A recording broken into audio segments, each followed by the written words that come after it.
समय की बात है। एक राज्य में एक राजा राज्य करता था। राजा की 3 रानियां थी जिनसे राजा बेहद प्रेम करता था, किंतु पहली रानी के अधिक सुंदर होने के कारण राजा उससे अधिक प्रेम करता था तथा उसे अधिक समय देता था। दूसरी और तीसरी रानी को राजा अधिक समय नहीं दे पाता था, इसलिए दूसरी रानी अक्सर राज्य के कर्मचारियों के साथ अपना समय बिताती थी, जबकि तीसरी रानी राजा केवल राजा से प्रेम रखती थी। राजा चाहे कम ही समय क्यों न दे, लेकिन वह उसे छोड़कर किसी पर पुरुष का चिंतन नहीं करती थी। दोस्तों, राजा रानियों की बाहरी सुंदरता के आधार पर उन्हें प्राथमिकता दे रहा था, किंतु उसे रानियों के आंतरिक मनोदशा का बिल्कुल भी ज्ञान नहीं था। दोस्तों, एक दिन कुलगुरु का राजमहल में आगमन हुआ। वह किसी आवश्यक कार्यवश राजा से मिलने आए थे। तब महाराज अपनी पहली रानी के साथ अपने हरम में थे। कुलगुरु को आते देख तीसरी रानी ने उनका स्वागत किया और उन्हें अतिथि कक्ष में बिठा दिया और महाराज को सूचना करने के लिए सेवक भेज दिया।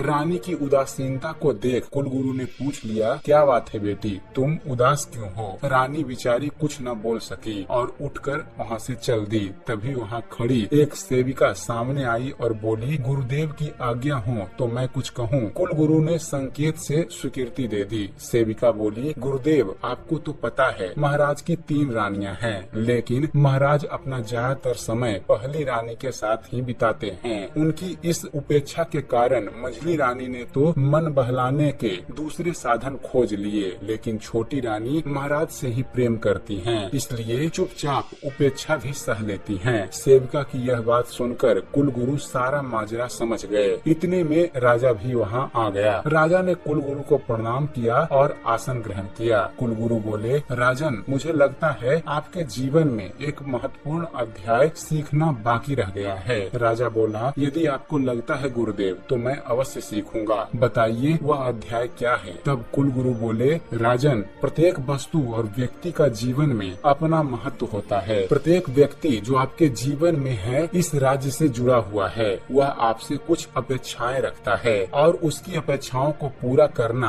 आपका कर्तव्य है। राजा बोला, गुरुदेव, क्या मुझसे कोई गलती हुई है? कुलगुरु बोले, राजन, अपने निजी प्रेम और आकर्षण के कारण अपेक्षा रखने वालों की उपेक्षा करना उचित नहीं है। आपकी 3 रानियां हैं, तो आपको उन्हें उनकी अपेक्षा के अनुसार समय देना चाहिए। इतना कहकर कुलगुरु वहाँ से चले गए। राजा को बात तो समझ आ गई, किंतु राजा ने इस ओर कोई ध्यान नहीं दिया और पहली रानी में ही वह लगा रहा। जब चेतावनी मिलने के बाद भी इंसान गलती करता है तो उसे अंत समय में पछताना ही पड़ता है। कुलगुरु ने चेतावनी दी, लेकिन राजा नहीं समझा। आखिर एक दिन राजा अचानक बीमार पड़ गया। सारे राजवैद्य राजा की चिकित्सा करने में असमर्थ थे। राजा मृत्युशैया पर पड़ा कड़ाह रहा था। राजा को अपना अंत समय निकट दिखने लगा। उसने अपनी पहली रानी को बुलाया और पूछा, हे प्रिय, मैं तुमसे बहुत प्रेम करता हूँ, क्या तुम मेरे साथ चलोगी? पहली रानी बोली, महाराज, अभी मेरा जीवन शेष है, मैं और अधिक जी सकती हूँ और मुझे जीने की इच्छा भी है, अतः मैं आपके साथ नहीं चल सकती। यह सुनकर राजा को झटका लगा। उसे विश्वास नहीं हो रहा था कि जिसे वह दिलो जान से चाहता था उसने उसे ऐसा जवाब दिया। तब राजा ने दूसरी रानी को बुलाया और कहा, हे प्रिय, क्या तुम मेरे साथ चलोगी? दूसरी रानी बोली, महाराज,